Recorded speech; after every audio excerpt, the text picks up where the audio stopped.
Hola amantes de la lectura o aprendices del idioma castellano español. Voy a leer el libro El Hobbit, capítulo 10, Una cálida bienvenida. El día crecía más claro y caluroso a medida que avanzaban flotando. Luego de un corto trecho, el río rodeaba a la izquierda un repecho de tierra escarpada. Al pie de la pared rocosa que se alzaba como un risco en una llanura, la corriente más profunda fluía, lamiendo y borboteando. De repente el risco se estrechó, las orillas se hundieron, los árboles desaparecieron. Bilbo miró. Las tierras se abrían amplias alrededor, cubiertas por las aguas del río que se perdía y se bifurcaba en un centenar de cursos zigzagueantes o se estancaba en remansos y pantanos con islotes a los lados, pero aún así una fuerte corriente seguía su curso regular.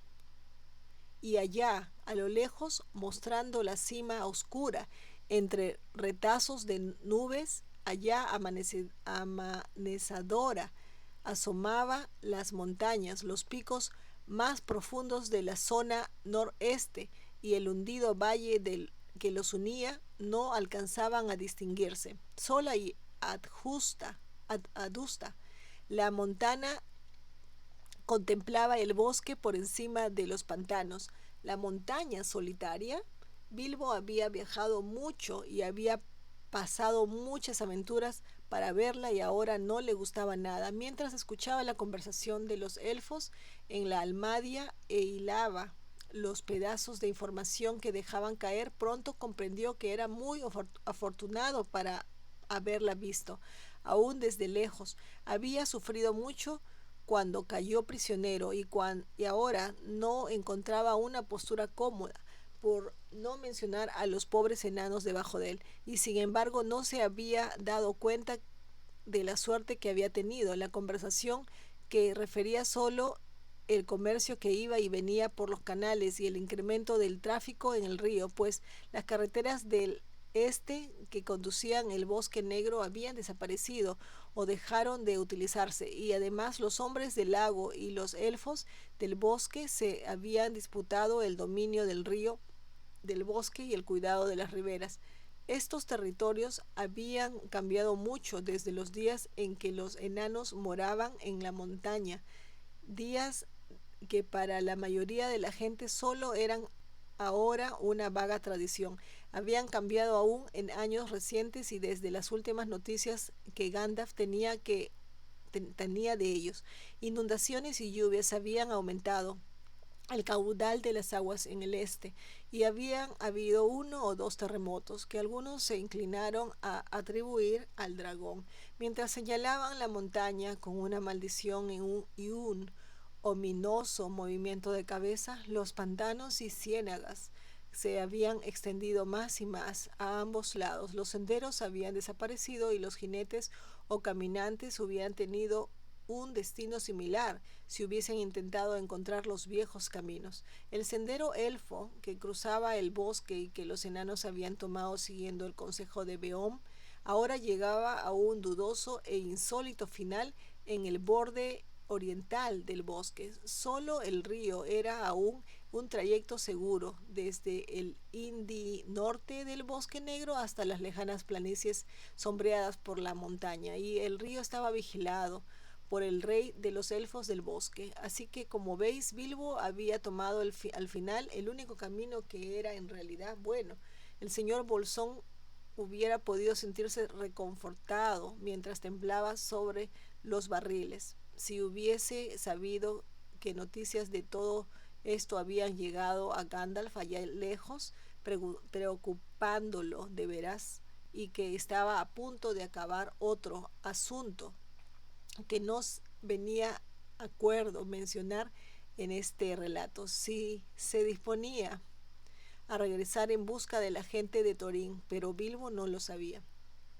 Todo cuanto sabía era que el río parecía seguir y seguir y seguir, y que él tenía hambre y un horroroso resfriado de nariz, y que no le gustaban cómo las montañas parecían fruncir el seno y amenazarlo a medida que se acercaban. Sin embargo, al cabo de un rato, el río tomó un curso más meridional y la montana retrocedió de nuevo y al fin, ya caída la tarde, entre orillas ahora de rocas, el río reunió todas sus errantes en un profundo y rápido flujo y descendió precipitosamente. El sol ya se había puesto cuando, luego de un recodo y de bajar otra vez hacia el este, el río del bosque se precipitó en el lago largo. Las puertas del río se alzaban como altos acantilados a un lado y otro, y con guijarros apilados en las orillas. El lago largo. Bilbo nunca había imaginado que pudieran haber una extensión de agua tan enorme, excepto el mar. Era tan ancho que las márgenes opuestas asomaban apenas a lo lejos, y tan largo que no se veía el extremo norte que apuntaba a la montaña. Solo por el mapa supo Bilbo que allá arriba, donde las estrellas del carro ya titilaban, el río rápido descendía desde el valle desembocando en el lago y junto con el río del bosque colmaba las aguas profundas y lo que una vez tenía que haber sido un valle de piedra grande y hondo. En el extremo meridional las dobles aguas se vertían de nuevo en altas cascadas y corrían deprisa hacia tierras desconocidas. En el aire tranquilo del anochecer, el ruido de las cascadas resonaba como un bramido distante.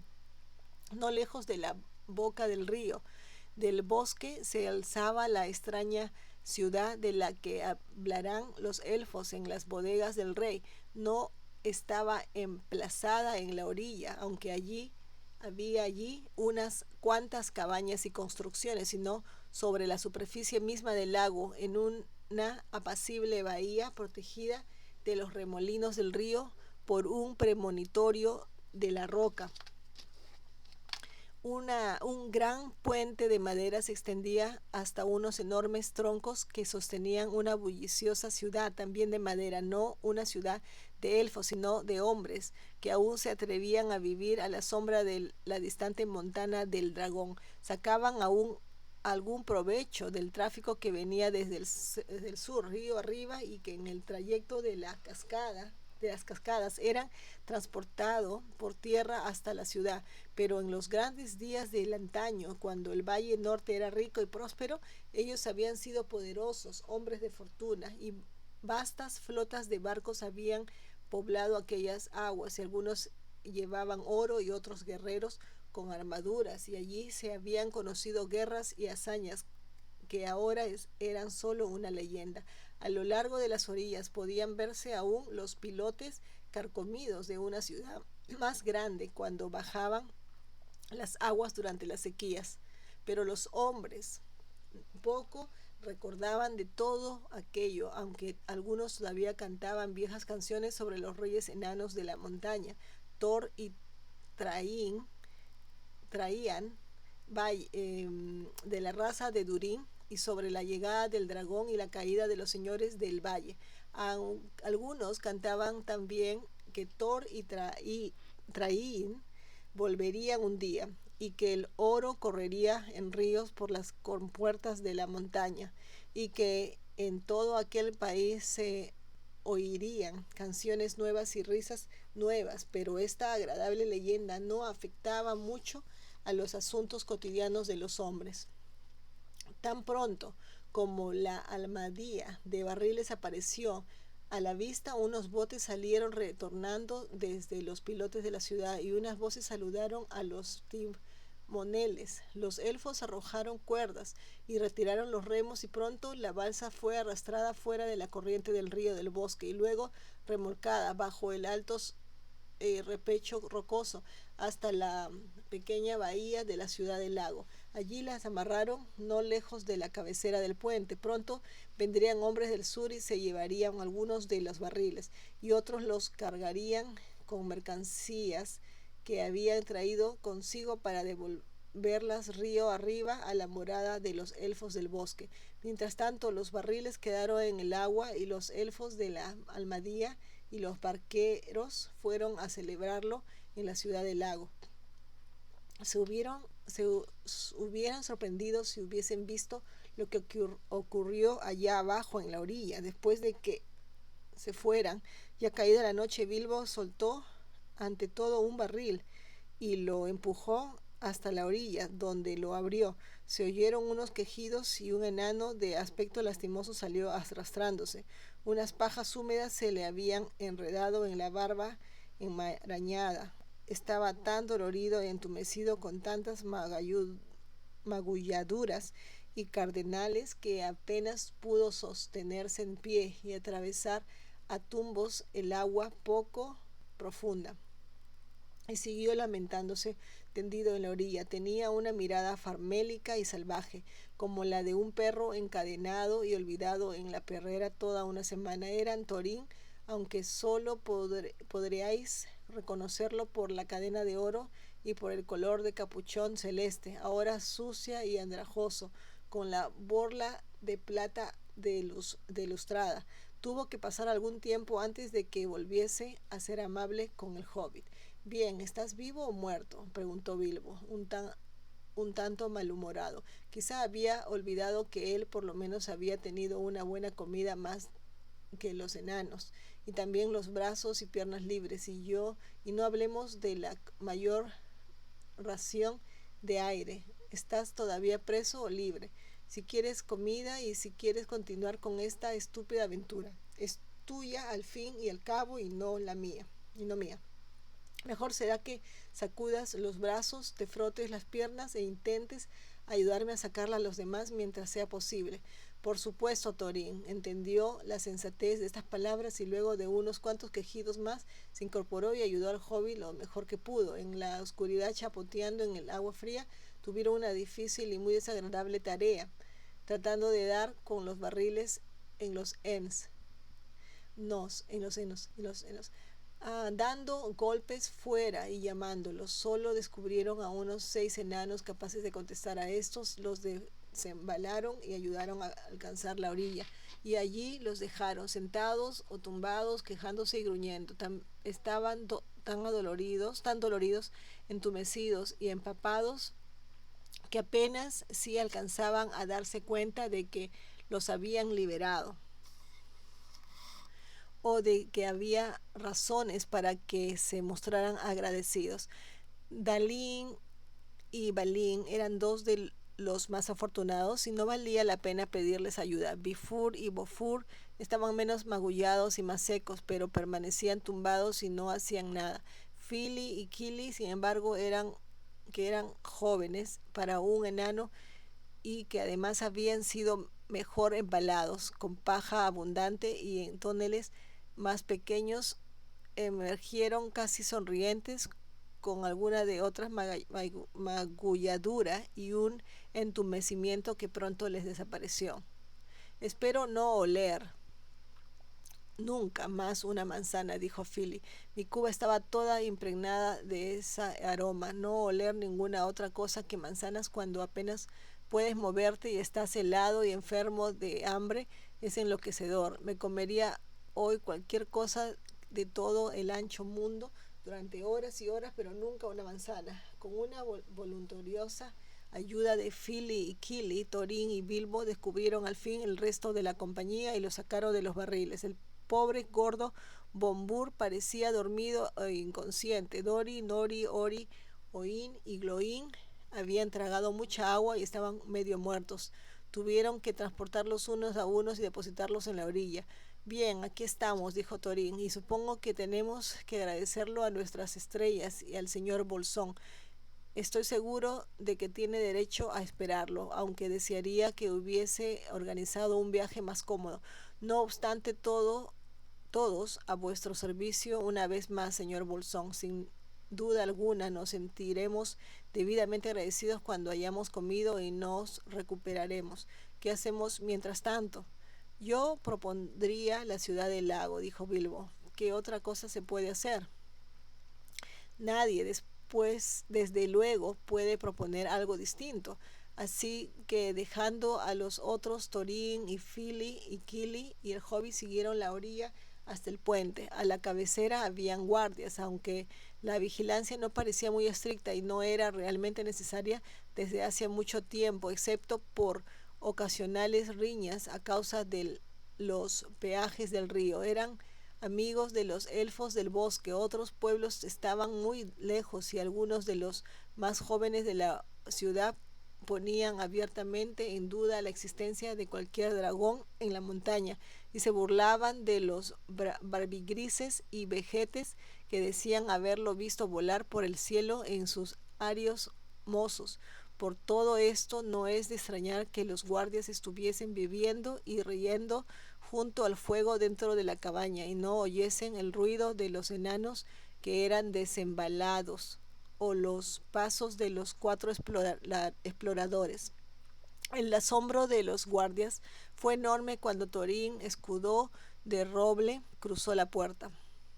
¿Quién eres y qué quieres? Gritaron poniéndose en pie de un salto y buscando a tientas las armas. Torín, hijo de Traín, hijo de Thor, rey bajo la montaña, dijo el enano con voz recia y realmente parecía un rey, aún con aquellas rasgadas vestiduras y el mugriento capuchón. El oro le brillaba en el cuello y en la cintura y tenía ojos oscuros y profundos. He regresado, deseo ver al gobernador de la ciudad. Hubo entonces un tremendo alboroto. Algunos de los más necios salieron corriendo como si esperasen que la montaña se convirtiese en oro por la noche y todas las aguas del lago se pusieran amarillas de un momento a otro. El capitán de la guardia se adelantó. ¿Y quiénes son estos?, preguntó señalando a Fili, Kili y Bilbo. Los hijos de la hija de mi padre, respondió Thorin. Fili y Kili de la raza de Durin y el señor Bolsón que ha viajado con nosotros desde el oeste. Si venéis en paz, arrojad las armas, dijo el capitán. No tenemos armas, dijo Thorin, y era bastante cieno. Los cuchillos se los habían sacado los elfos del bosque y también la gran espada Orcrist. Bilbo tenía su daga oculta, como siempre, pero no habló. No necesitamos armas. Volvemos por fin a nuestros dominios. Como se decía en otro tiempo, no podríamos luchar contra tantos. Llévanos al gobernador. Esta es una fiesta, dijo el capitán. Más motivo entonces para que nos lleves a él, estalló Fili. Ya impaciente con tanta solemnidad, estamos agotados y hambrientos después de un largo viaje y tenemos camaradas enfermos. Ahora date prisa y no charlemos más, o tu señor tendrá algo que decirte. Seguidme entonces, dijo el capitán, y rodeándolos con 6 de sus hombres les condujo por el puente, a través de las puertas hasta el mercado de la ciudad. Este era un amplio círculo de agua tranquila, rodeada por altos pilotes sobre los que se levantaban las casas más grandes y por largos muelles de madera con escalones y escalerillas que descendían a la superficie del lago. De una de las casas llegaba el resplandor de muchas luces y el sonido de muchas voces. Cruzaron las puertas y se quedaron parpadeando a la luz mirando las largas masas en las que se apretaba la gente. Soy Thorin, de Traín, hijo de Thor, rey bajo la montaña. He regresado, gritó Thorin, con voz recia desde la puerta antes de que el capitán pudiese hablar. Todos se pusieron en pie de un salto. El gobernador de la ciudad se movió nervioso en la gran silla, pero nadie se levantó con mayor sorpresa que los elfos, sentados al fondo de la sala. Precipitándose hacia la mesa del gobernador, gritaron juntos: estos son prisioneros de nuestro rey, que han escapado, enanos errantes y vagabundos, que ni siquiera pudieron decir nada bueno de sí mismos y que merodean por los bosques y molestan a nuestra gente. ¿Es eso cierto?, preguntó el gobernador. En realidad esto le parecía más probable que el regreso del rey bajo la montaña, si semejante persona había existido alguna vez. Es cierto que el rey elfo nos hizo prisioneros por error y nos encarceló sin causa alguna. Cuando regresábamos a nuestro país, respondió Thorin, mas ni candados ni barrotes pueden impedir el retorno anunciado antaño y no estamos en los dominios de los elfos del bosque. Hablo al gobernador de la ciudad de los hombres del lago, no a los almadieros del rey.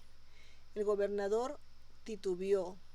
Entonces, mirando a unos y otros, el rey elfo era muy poderoso en aquellas tierras y el gobernador no deseaba enemistarse con él. Además, no prestaba mucha atención a canciones antiguas, entregado como estaba al comercio y a los peajes, a los cargamentos y al oro, hábitos a los que debía su posición. Otros, sin embargo, pensaban que de un modo muy distinto y el asunto se solucionó rápidamente sin que el gobernador interviniera. Las noticias se habían difundido desde las puertas del palacio por toda la ciudad, como si se tratase de un incendio. La gente gritaba dentro y fuera de la sala. Unos pasos apresurados recorrían los muelles. Alguien empezó a cantar trozos de viejas canciones que hablaban del regreso del rey bajo la montaña, que fuese el nieto de Thor y no Thor en persona quien estaba allí. No parecía molestarles. Otros entonaron la canción que rodó alta y fuerte sobre el lago. El rey bajo la montaña, el rey de piedra tallada, el señor de fuentes de plata, regresará a sus tierras, sostendrán alta la corona, tañerán otra vez el arpa, cantarán otra vez las canciones, habrá ecos de oro en las salas. Los bosques ondularán en montañas y las hierbas a la luz del sol, y las riquezas manarán en fuentes y los ríos en corrientes doradas. Alborozados correrán los ríos, los lagos brillarán como llama, cesarán los dolores y las penas cuando regrese el rey de la montaña. Así cantaban, o algo parecido, aunque la canción era mucho más larga y fue acompañada con gritos y música de arpas y violines, y en verdad ni el más viejo de los abuelos recordaba semejante algarabía en la ciudad del lago. Los propios elfos del bosque empezaron a titubear y aún a tener miedo. No sabían, por supuesto, cómo Thorin había escapado y se decía quizá que el rey había cometido un gran error. En cuanto al gobernador de la ciudad, comprendió que no podía hacer otra cosa que sumarse a aquel clamor tumultuoso, al menos por el momento, y fingir que aceptaba lo que Thorin decía que era, de modo que lo invitó a sentarse en la silla grande y puso a Fili y a Kili junto a él en sitios de honor. Aún a Bilbo se le dio un lugar en la mesa alta, y nadie explicó de dónde venía. Ninguna canción se refería a él, ni siquiera de un modo oscuro, ni nadie lo preguntó en el bullicio general. Poco después, trajeron a los demás enanos a la ciudad entre escenas de asombroso entusiasmo. Todos fueron curados y alimentados, alojados y agasajados del modo más amable y satisfactorio. Una casa enorme fue cedida a Thorin y a los suyos, y luego les proporcionaron barcos y remeros, y una multitud se sentó a las puertas de la casa y cantaban canciones durante todo el día, o daba hurras si cualquier enano asomaba la punta de la nariz. Algunas de las canciones eran antiguas, pero otras eran muy nuevas y hablaban con confianza de la repentina muerte del dragón y de los cargamentos de fastuosos presentes que bajaban por el río a la ciudad del lago. Estos últimos cantos estaban inspirados por su mayor parte por el gobernador y no agradaban mucho a los enanos, pero entre tanto los trataban muy bien y pronto se pusieron de nuevo fuertes y gordos. En una semana estaban ya casi repuestos, con ropa fina de color apropiado, las barbas peinadas y recortadas y el paso orgulloso. Thorin caminaba y miraba a todo el mundo como si el reino estuviese ya reconquistado y Smaug cortado en trozos pequeños. Por entonces, como Thorin había dicho, los buenos sentimientos de los enanos hacia el pequeño hobbit se acrecentaban día a día. No hubo más gruñidos o lamentos. Bebían a la salud de Bilbo, le daban golpecitos en la espalda y alborotaban alrededor, lo que no estaba mal, pues el hobbit no se sentía demasiado feliz. No había olvidado el aspecto de la montaña, ni lo que pensaba del dragón y tenía además un fastidioso resfriado. Durante 3 días estornudó y tosió y no pudo salir y aún días después, cuando hablaba en los banquetes, se limitaba a decir muchísimas gracias. Mientras tanto, los elfos parecían regresado al río del bosque con los cargamentos, y hubo una gran excitación en el palacio del rey.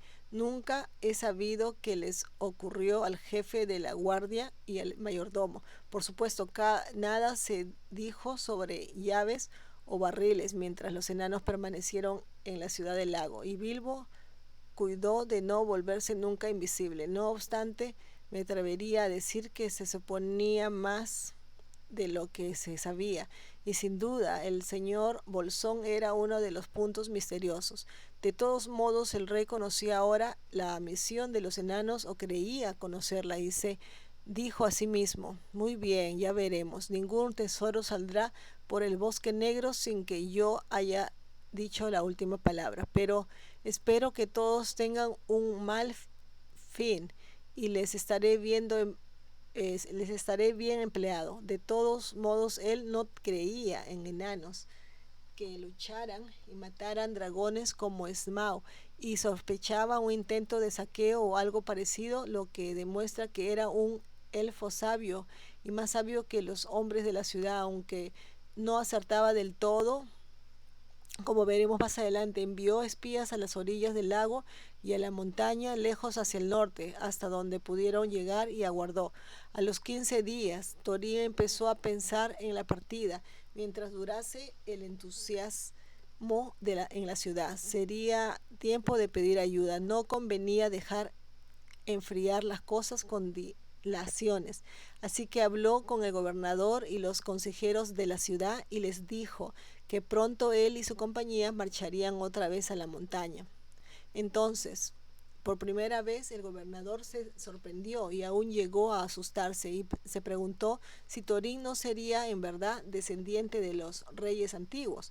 Nunca había pensado que los enanos se atreverían a acercarse a Smaug, y para él no era más que un fraude que tarde o temprano saldría a la luz. Estaba equivocado. Thorin, por supuesto, era el verdadero nieto del rey bajo la montaña, y nadie sabe de lo que es capaz un enano por venganza o por recobrar lo que le pertenece.